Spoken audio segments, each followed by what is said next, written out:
UIM, what does it mean? UM stands for uninsured motorist coverage, which means it's usually what applies if you get hit by somebody whose insurance has lapsed, or you get hit by a vehicle that just simply leaves a scene and you can never find them. UIM, which is underinsured motorist, it covers you if there's not enough coverage in the vehicle that struck you.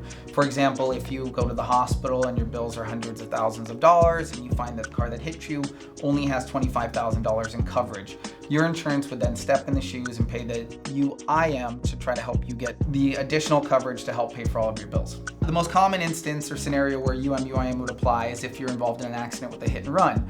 We had a case, for example, where we got a call from a family member of a woman who was hit in an accident. She ended up getting transported from the scene in an ambulance to the hospital, and we were not able to get any information. Well, it turns out the defendant's vehicle, the license plate and the bumper had fallen off the car, so we thought, hey, we're good. We're gonna have insurance to go after. Unfortunately, we realized that the insurance had lapsed about a month before that. So our client, who had been in the hospital with a bunch of bills and a bunch of pain and suffering, didn't have a way of getting any recovery. Fortunately, she had UIM coverage, which we were able to get after and which we were able to obtain for her to pay for her bills and give her some money for pain and suffering. Another scenario, which is not as common, but certainly is just as important, is the UIM portion of the UIM coverage.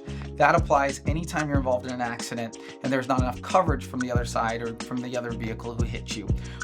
We had an instance where a whole family was rear-ended on the highway by a vehicle moving. Car was totaled. 3 of the 4 people in the vehicle had to get transported to the hospital. Again, the bills got really high from the hospital, and the car who hit them unfortunately had the state minimum, which is $25,000 here. But fortunately, the car had UIM coverage, so we were able to obtain the full policy limit of that for our clients and at least help give them some money for their pain and suffering and pay their bills.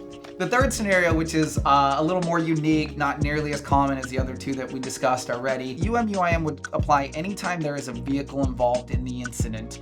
For example, we had a case where there was a gentleman that unfortunately had been shot in a drive-by shooting. Not only were we able to get at the homeowner's policy of the house that he lived in, but also because the bullet or the cause of his injuries came from a moving vehicle, we were able to get after his UIM coverage and obtain some additional money for him in that regard. So anytime there's a vehicle involved, it can apply to your case as well.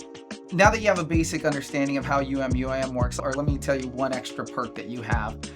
Nevada UIM coverage is what we call a contractual law or claim. So what that means is that you're paying an insurance company to cover you, whether you're in Nevada, California, New York, any state that you go to, it's going to cover you in that state, and it's going to be bound or governed by Nevada law.